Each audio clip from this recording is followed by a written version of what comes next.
Olá, tudo bem com vocês? Mais uma vez nós estamos aqui para pensar a Bíblia e estudar a Bíblia juntos. Que bênção isso, né? Hoje nós vamos começar um novo estudo que tem como título As Raízes da Nossa Fé. E é um estudo que nós vamos fazer na escola dominical da Igreja Metodista de Biporã. Então nós estamos começando hoje, são várias lições também, são 21 lições, que nós vamos fazer então os vídeos, você pode acompanhar por aí, ok? Primeira lição, nós vamos falar sobre a Bíblia. E a primeira coisa que eu quero fazer é perguntar para você o que é a Bíblia para você. Porque assim, a Bíblia, tem muita gente que fala assim, é só um livro, são homens que escreveram, e faz parte da nossa fé a gente localizar e dizer assim, eu creio na Bíblia, porque eu escolhi crer na Bíblia, porque ela é a minha regra de fé e prática. Não existe discussões a esse respeito, porque isso é uma questão de fé. Então o primeiro ponto que eu quero deixar com você é que se você crê que a Bíblia é a palavra de Deus, e eu creio que a Bíblia é a palavra de Deus, e Deus fala comigo através dela todos os dias, é a revelação de Deus para mim, eu tenho que manter isso muito claro na minha mente. Tem pessoas que não concordam com isso, que vão achar que não é isso, mas ok, por isso. Mas se eu tenho isso firme no meu coração, eu leio a Bíblia todos os dias, e todo dia Ele me dá direção, me dá sabedoria, me dá graça, me anima, me fortalece, me corrige, me repreende. E então assim, essa é uma questão de fé. Então pense aí o que é realmente a Bíblia para você. A Bíblia é o meu alimento diário. Se eu não leio a Bíblia, eu fico com fome, eu me sinto sedento, eu me sinto com fome mesmo, eu sinto meio desnutrido, desnutrida se eu não leio a palavra de Deus todos os dias. Então, o que é a Bíblia para você? Pense nisso um pouquinho, o que é a Bíblia para você. Enquanto isso, nós vamos procurar aqui na Bíblia, 2 Timóteo 3, verso 14 a 17. 2 Timóteo 3, 14 a 17 diz assim: quanto a você, o apóstolo Paulo está falando a Timóteo, que é um filho dele na fé, que está à frente da igreja de Éfeso. Quanto a você, Timóteo, permaneça naquilo que aprendeu e em que acredita firmemente, sabendo de quem você o aprendeu, e que desde a infância você conhece as sagradas letras, que podem torná-lo sábio para a salvação pela fé em Cristo Jesus. Verso 16. Toda escritura é inspirada por Deus, útil para o ensino, para a repreensão, para a correção, para a educação na justiça, a fim de que o servo de Deus seja perfeito e perfeitamente habilitado para toda obra.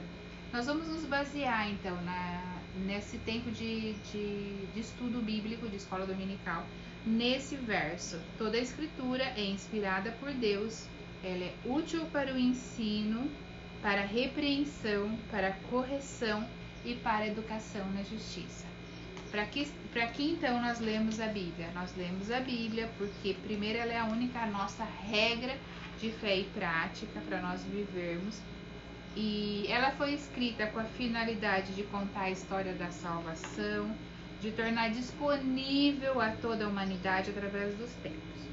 Então, nós cremos que a Bíblia é a nossa regra de fé e prática.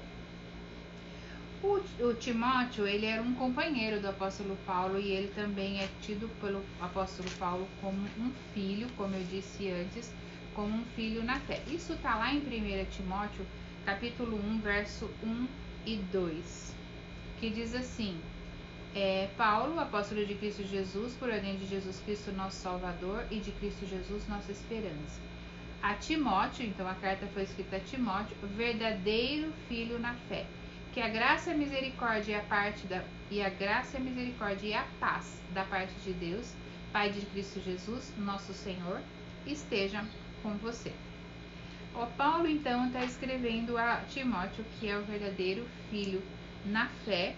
E o verso 3 diz assim: quando eu estava de viagem rumo à Macedônia, pedi a você que ainda permanecesse em Éfeso para admoestar certas pessoas, a fim de que não ensinem outra doutrina. Então a gente entende que O apóstolo Paulo está escrevendo a seu filho na fé, Timóteo, que nesse momento está em Éfeso.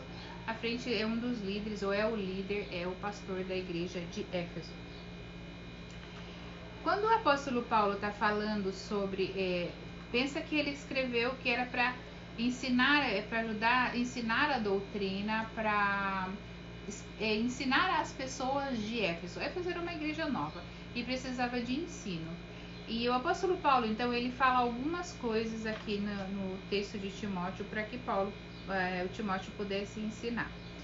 E a primeira coisa que eu quero destacar, então, é o verso 16 de 2 Timóteo, capítulo 3, que é o primeiro texto que a gente leu.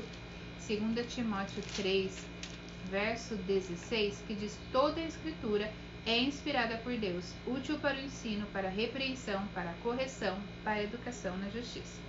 Essa é a afirmação de Paulo para Timóteo. Onde é que você vai encontrar o material para você ensinar as pessoas a doutrina verdadeira, ensinar as pessoas a andarem com Deus, a cumprirem os mandamentos, a ser cristãos? Como é que você vai ensinar as pessoas a ser cristãos? É uma igreja nova que precisa ser ensinada. Então o apóstolo Paulo diz: toda a escritura. Então, assim, toda a Bíblia, Gênesis a Apocalipse, toda a Bíblia, ela é inspirada por Deus. Os homens escreveram? Sim, mas com inspiração de Deus. Ela é útil para o ensino. Lembra que o Timóteo ia ensinar, então use o texto bíblico para ensinar, para repreensão, para correção e para educação na justiça. O que Paulo está dizendo para Timóteo? Timóteo, você não precisa de muitas coisas, você precisa da palavra de Deus.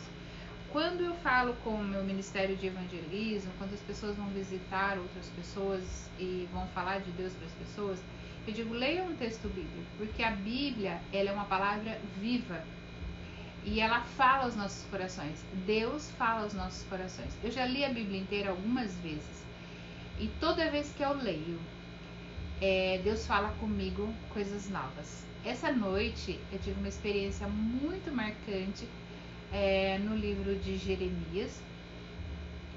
E é um texto que eu já li várias vezes. Mas essa noite eu li e tinha uma outra mensagem. E falou profundamente ao meu coração de uma outra maneira. Então, toda vez que você lê, não canse de ler a Bíblia, leia, releia. Se você já conhece esse texto, leia de novo. Mas leia com atenção, leia como se fosse uma escavação, como se você estivesse procurando mesmo, e essa é a verdade, que você procure ali a palavra de Deus, procure a voz de Deus falando com você. Quando você lê a Bíblia, você deve orar antes e pedir para Deus: Deus, fala comigo através da sua palavra. E vai lendo com carinho, com cuidado, devagar, para que essa palavra penetre no seu coração e transforme a sua vida. A palavra de Deus tem esse poder de transformar as nossas vidas, tem poder de nos aperfeiçoar, de nos corrigir, de nos ensinar, e é para isso que a gente lê a palavra.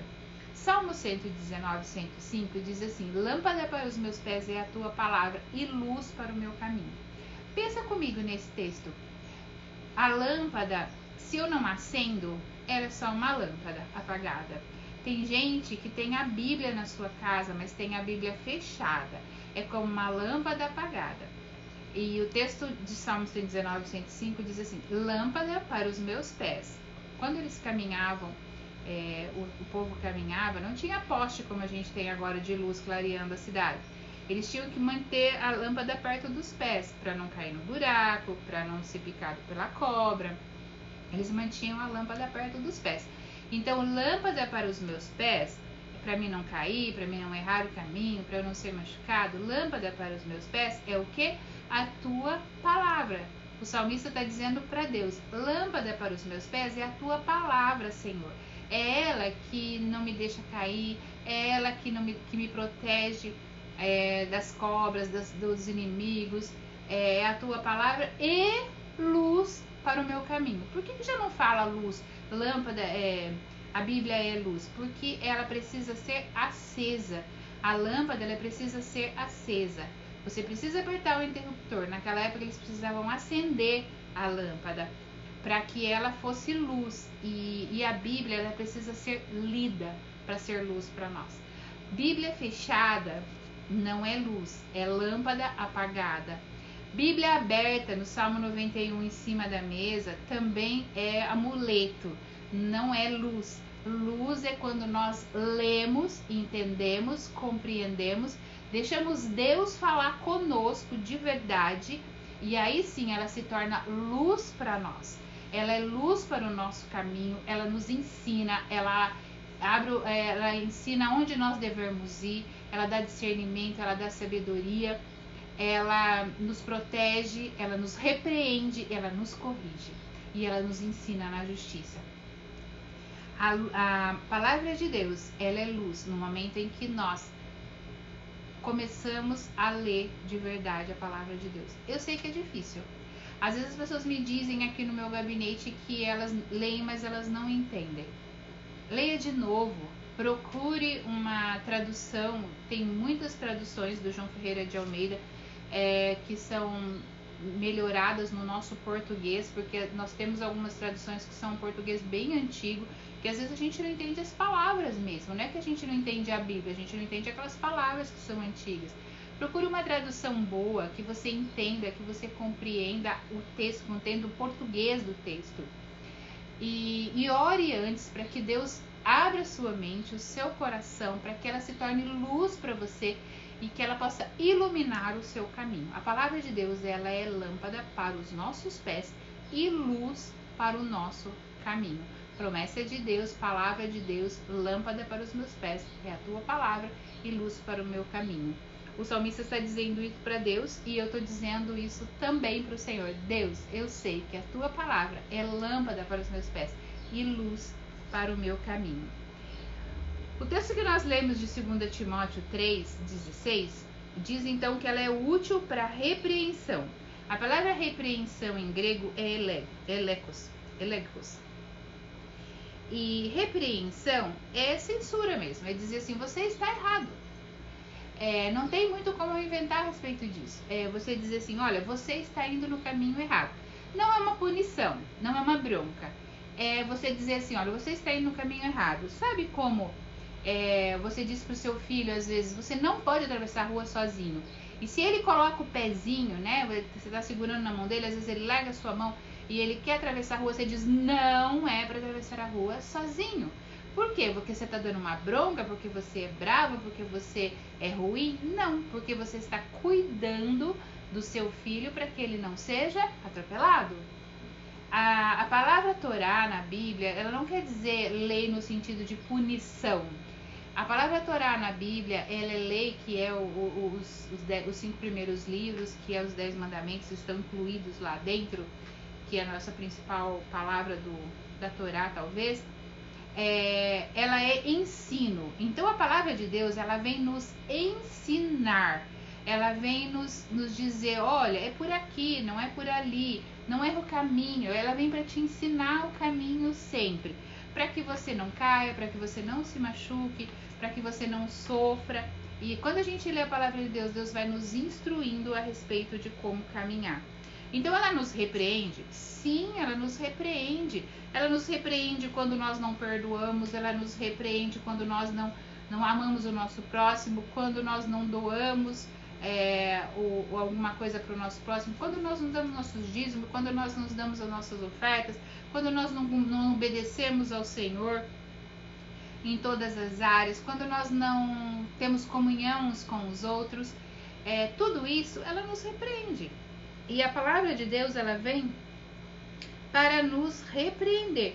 Quando você lê Gênesis 4, 9 a 10, Amós 5, 21, 24, Mateus 15, 7 e 8, Apocalipse 2, 16, que está a repreensão para Pérgamo, são palavras que realmente estão repreendendo o povo. E repreender é dizer, olha, você está indo por um caminho errado. Pensa numa estrada e que tem uma bifurcação e aqui a estrada continua e aqui tem um buraco ali na frente. Lá tem uma placa dizendo não vá por aqui, você vai cair no buraco. Essa é a repreensão de Deus. É dizer, não vá por ali, porque aquele caminho é caminho de morte, aquele caminho você vai se acidentar, aquele caminho você vai sofrer, aquele caminho você não vai ficar bem. Quando a palavra fala não mate, quando a palavra fala não roube, não adultere, não cobice, tudo isso tem consequências. Por isso ela nos repreende, O texto também de 2 Timóteo 3,16 diz que ela é útil para correção. Correção é diferente de repreensão. A repreensão é dizer, olha, não faça isso, você está errado, é mostrar para você onde você errou. A correção é corrigir mesmo. É você corrigir a sua rota. Por exemplo, Mateus 7, verso 1 diz, não julgueis para que não sejais julgados. Eu estou corrigindo a sua rota. Você costuma julgar as pessoas com os olhos, com as palavras, e eu estou dizendo assim, não julga mais, porque para que você não seja julgado. Eu estou corrigindo a sua rota para que você ande no caminho certo. Lembra que a palavra de Deus, ela é luz para o nosso caminho, e ela corrige a nossa rota. Eu estou indo para um lado, e Deus está me dizendo, venha para cá, porque esse é o melhor caminho. Mateus 6,19, não acumuleis para vós tesouros sobre a terra. Mateus 5,44, amai os vossos inimigos. Mateus 5,42, dá a quem te pede. Mateus 6,1, guardai-vos de exercer a vossa justiça diante dos homens. Mateus 6,25, não andeis ansiosos por coisa alguma. Quer uma correção melhor da nossa rota hoje do que Mateus 6,25? Não andeis ansiosos por coisa alguma. Deus tem cuidado de nós em todas as coisas. Olha Deus corrigindo a nossa rota. Você tem andado ansioso? Provavelmente. Eu tenho andado ansiosa? Provavelmente. E Deus corrige a minha rota dizendo, eu abro a Bíblia e ele diz, não andeis ansiosos por coisa alguma. Olha os pássaros, eles comem todo dia e eu dou alimento a eles. Olha as flores, olha tudo, eu cuido de todas as coisas. Olha o universo, eu cuido de todas as coisas. Eu tenho domínio sobre todas as coisas. Buscar em primeiro lugar o reino de Deus e a sua justiça, e todas as outras coisas vos serão acrescentadas. Olha, novamente Deus corrigindo a nossa rota. Você tem buscado o reino desse mundo? Você tem buscado dinheiro, fama, poder? Deus está dizendo, buscai primeiro, olha a correção da rota, buscai primeiro o reino de Deus e a sua justiça, e todas as outras coisas vos serão acrescentadas. Correção da nossa rota. A terceira coisa que fala, da terceira palavra que fala em 2 Timóteo 3,16, é útil, então, para a justiça. Quarta coisa, desculpa. A primeira, então, é útil para o ensino. Nós vimos lá, foi Paulo pedindo para Timóteo usar a palavra para ensinar. Segundo, para a repreensão, já vimos também. Terceiro, para correção, corrigindo a nossa rota. E quarto, útil para a educação na justiça. A justiça de Deus, ela excede muito a justiça humana. Jesus afirma, se a vossa justiça, Mateus 5,20, se a vossa justiça não exceder em muito a dos escribas e fariseus, jamais entrareis no reino dos céus. A nossa justiça, ela tem que exceder a justiça dos fariseus. No Sermão do Monte, proferido em Mateus 5 até Mateus 7, são 5, 6 e 7, 3 capítulos, encontra os pilares da ética e da justiça de Deus para nós, seres humanos. A justiça que ele se refere tem a ver com favor e graça de Deus.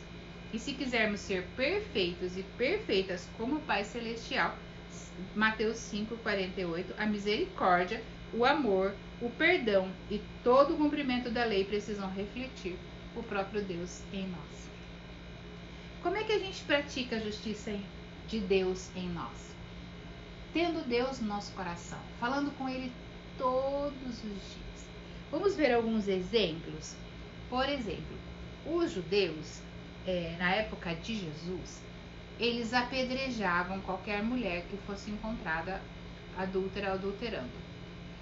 E tem uma passagem, né, que a gente sabe, a gente conhece, que fala da mulher adúltera e que as pessoas já estavam com a pedra na mão para apedrejá-la, e isso era a lei. A lei ordenava que se a mulher fosse encontrada adulterando, ela era para ser apedrejada.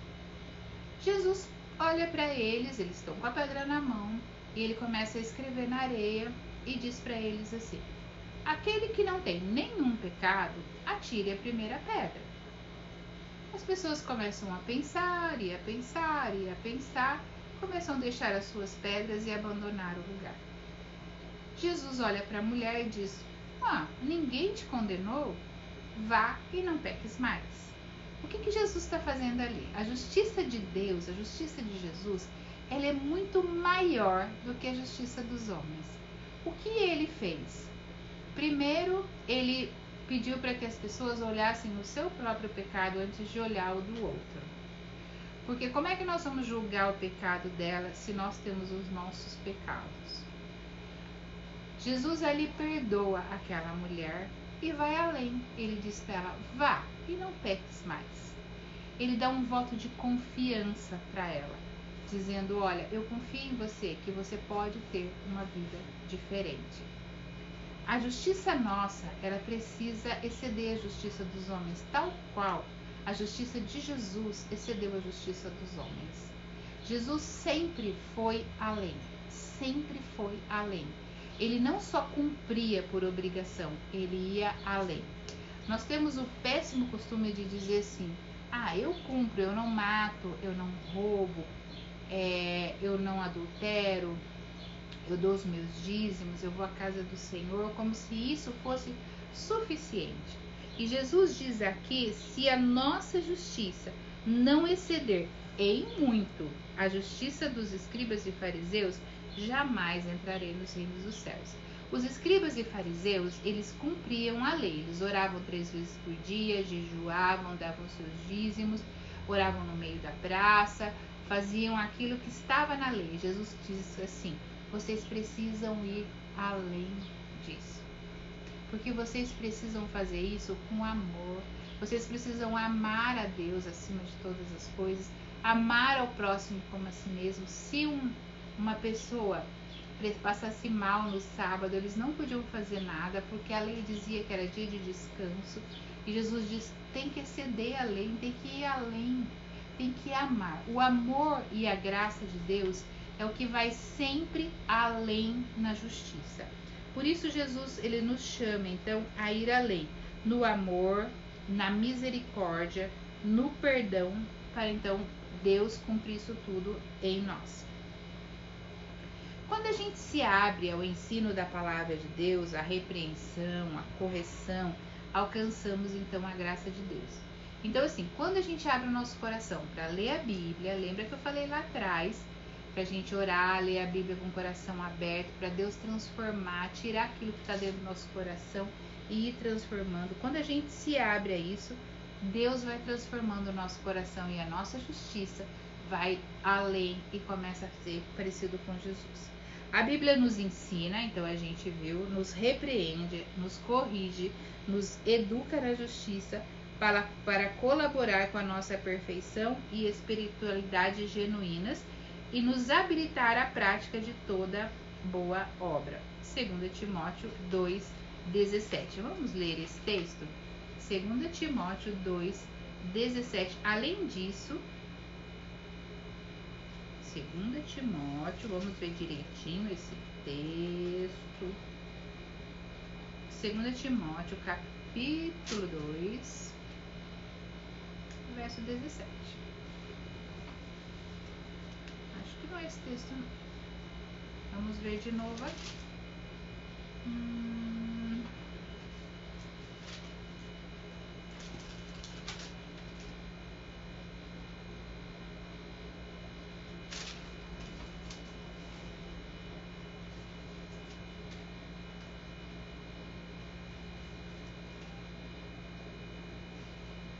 Aqui, 3,17. A fim de que o servo de Deus seja perfeito e perfeitamente habilitado para toda boa obra. Desculpe. Então, assim, para que é que a gente estuda a Bíblia e que a gente lê a Bíblia? Estuda mesmo a Bíblia. Qual é a finalidade de nós estarmos aqui estudando a Bíblia hoje? Eu aceitei Jesus no meu coração, a salvação é de graça e Jesus já fez todo o sacrifício por mim e ele me salvou.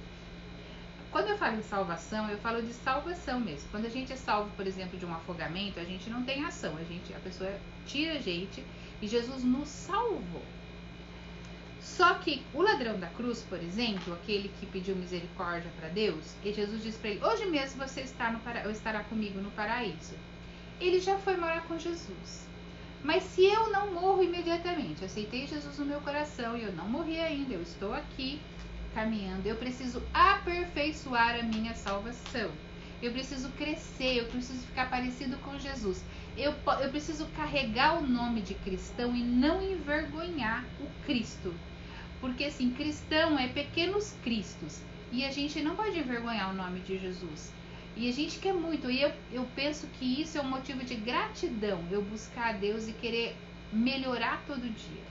Eu não sou perfeita, você não é perfeito, a igreja do Senhor não é perfeita. Tem uma placa nas nossas costas dizendo: olha, estamos em obras, estamos sendo transformados. Mas é necessário que a gente seja transformado e busque na palavra aperfeiçoamento todos os dias. Todos os dias nós lemos a palavra e ela nos ensina, ela nos repreende, ela nos corrige, ela nos ensina para a justiça. E assim nós vamos crescendo e ela vai nos transformando. E conforme 2 Coríntios 3,17, para que é que eu estou estudando? Para que é que eu estou me aperfeiçoando? A fim de que o servo de Deus, eu e você, seja perfeito e perfeitamente habilitado para toda boa obra. Eu preciso ser habilitada, eu preciso ter habilitação para a boa obra de Jesus. E isso eu busco aonde? Na palavra. Repetindo então o verso 16 e 17. Toda a escritura é inspirada por Deus, é útil para o ensino, para a repreensão, para a correção, para a educação na justiça, a fim de que? Para que tudo isso? Para que o servo de Deus seja perfeito e perfeitamente habilitado para toda a obra. Meu irmão, minha irmã, o meu desejo de coração é que você seja perfeitamente habilitado para toda boa obra que o Senhor quiser fazer através de você. E para isso é muito importante que você leia a sua Bíblia, que você ore, que você busque que o Senhor, permita que o Senhor te repreenda, permita que o Senhor corrija o seu caminho, permita que o Senhor te ensine, permita que o Senhor te ensine na justiça todo o tempo, que Ele eduque você para a justiça dEle, para a graça de Deus, para o amor, para o perdão, para a misericórdia. Para nós fazermos boas obras, exatamente como Deus quer que nós façamos, é muito importante que a gente leia e estude a palavra de Deus. É isso que nós estamos fazendo aqui. A primeira aula nossa, então, está nos dizendo para que serve a Bíblia. O que é a Bíblia para mim? A Bíblia, ela é a palavra de Deus, a palavra revelada de Deus, que é a regra de fé e prática para a minha vida. Eu creio que é a palavra, que é Deus falando comigo, para me ensinar, para me corrigir, para me repreender e para me educar na justiça, que é amor, misericórdia de Deus todos os dias. E assim, para que tudo isso? A fim de que o servo de Deus, eu e você, a serva de Deus, eu e você, seja perfeito e perfeitamente habilitado para toda boa obra. Esse é o nosso livro, esse é o nosso trabalho, é estudar a palavra de Deus para que a gente possa crescer, crescer e crescer. Amém? Que Deus te abençoe. Eu vou orar com você, que eu quero muito no meu coração te incentivar a ler a Bíblia todos os dias, porque isso traz uma alegria e uma paz ao nosso coração maravilhosa e nos ensina todos os dias. A lição de domingo que vem é a lição número 2, que se chama O Deus Trino. Vamos estudar sobre a Trindade. Eu espero você, então, a semana que vem para a gente estudar sobre o Deus Trino, a Trindade, Deus Pai, Deus Filho e Deus Espírito Santo. Você vai entender um pouco melhor sobre isso, eu tenho certeza disso. Que Deus te abençoe muito e é um prazer muito grande estar aqui com você. Vamos orar? Deus, eu quero te agradecer por esse tempo precioso em que nós falamos sobre a Tua Palavra. Ah, como ela é preciosa, ela é lâmpada para os meus pés, ela é luz para o nosso caminho. Precisamos lê-la, precisamos compreendê-la, precisamos estudá-la, a fim, Senhor, de que ela nos ensine, que ela nos repreenda, nos corrija, nos eduque para a justiça, a fim de que sejamos perfeitos e perfeitamente capacitados, habilitados para toda a boa obra. Em nome de Jesus. Muito obrigada, Senhor. Amém.